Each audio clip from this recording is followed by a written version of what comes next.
എല്ലാവർക്കും നമസ്കാരം. ആത്മീയം ജഗന്നാഥനിലൂടെ മുരുകൻ്റെ ശബ്ദം എന്ന ചാനലിലേക്ക് സ്വാഗതം. പഴനിമലയും 18 സിദ്ധന്മാരും സീരീസ് തുടരുകയാണ്. ഈ വീഡിയോയിൽ ധന്വന്തരി സിദ്ധരെക്കുറിച്ചാണ് പറയുന്നത്. പുരാണങ്ങൾ പ്രകാരം സിദ്ധർ ധന്വന്തരി വിഷ്ണു ഭഗവാന്റെ അവതാരമാണ്.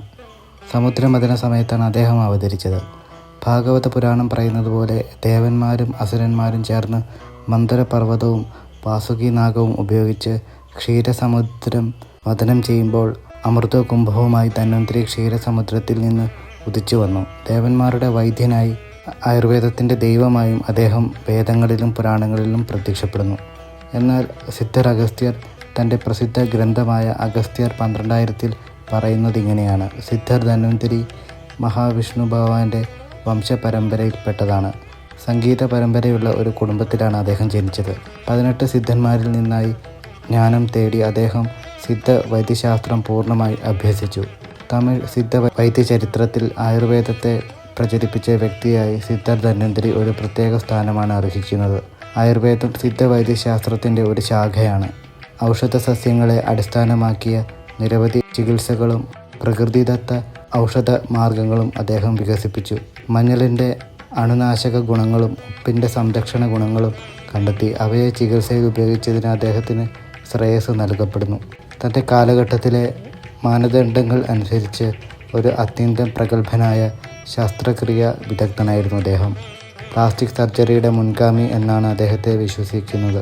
അതുകൊണ്ട് തന്നെ അദ്ദേഹം ആയുർവേദത്തിൻ്റെ പിതാവ് എന്നറിയപ്പെടുന്നു. ദീപാവലിക്ക് 2 ദിവസം മുൻപുള്ള ധൻതേരസ് ദിനത്തിൽ ആയുർവേദ ചികിത്സകർ എല്ലാ വർഷവും അദ്ദേഹത്തിൻ്റെ ജന്മദിനം ആഘോഷിക്കുന്നു.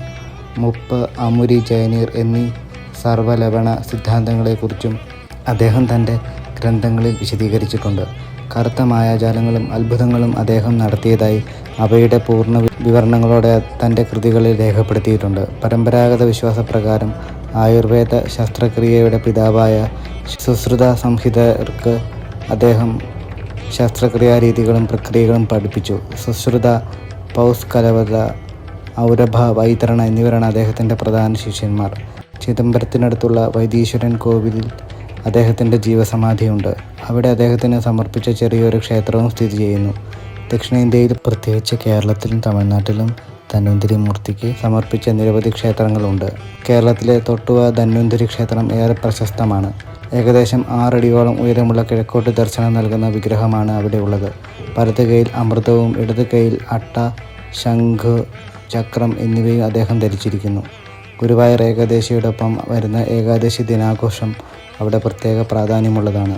അദ്ദേഹത്തിൻ്റെ കൃതികൾ കൂടുതലും സംസ്കൃതത്തിലായതിനാൽ പിന്നീട് അവയെ ആയുർവേദ വൈദ്യശാസ്ത്രമായി വർഗീകരിച്ചു. എന്നിരുന്നാലും മറ്റു 18 സിദ്ധന്മാരെ പോലെ തമിഴ് ഭാഷയിൽ നിരവധി ആത്മീയ ഗാനങ്ങളും അദ്ദേഹം രചിച്ചിട്ടുണ്ട്. ഇനി അദ്ദേഹത്തിൻ്റെ ചില കവിതകൾ നോക്കാം. നമ്മുടെ പരമ്പരയിൽ ഏത് കാര്യവും ആരംഭിക്കുന്നത് ഗണപതി ഭഗവാന്റെ ആരാധനയോടെയാണ്. ധന്വന്തരി സിദ്ധർ ഗണപതി ഭഗവാനായി രചിച്ച ഒരു കവിതയും അതിലൂടെ മറ്റ് ദിവ്യശക്തികളെയും എങ്ങനെ അദ്ദേഹം വന്ദിക്കുന്നു എന്ന് നോക്കാം.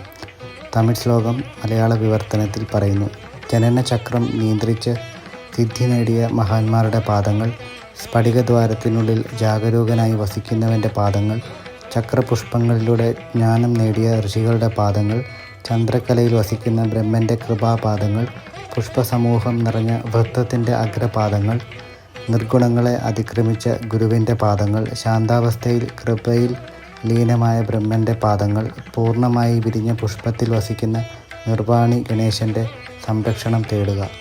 എല്ലാ സിദ്ധന്മാരും നമ്മെ കുണ്ടലിനി ശക്തി ഉണർത്തേണ്ടതിൻ്റെ പ്രാധാന്യം പഠിപ്പിച്ചിട്ടുണ്ട്. ധന്വന്തരി സിദ്ധരും അന്വേഷകരോട് കുണ്ടലിനി ശക്തിയെ ശുദ്ധീകരിച്ച് ഉയർത്താൻ ഉപദേശിക്കുന്നു.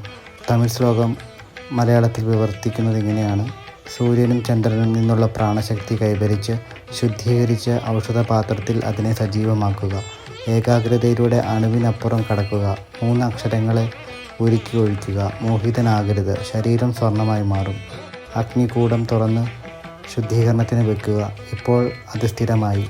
വർണ്ണം സ്ഫടികം പോലെയാകും. ഗ്രഹം ദോഷമില്ല, യമനമില്ല.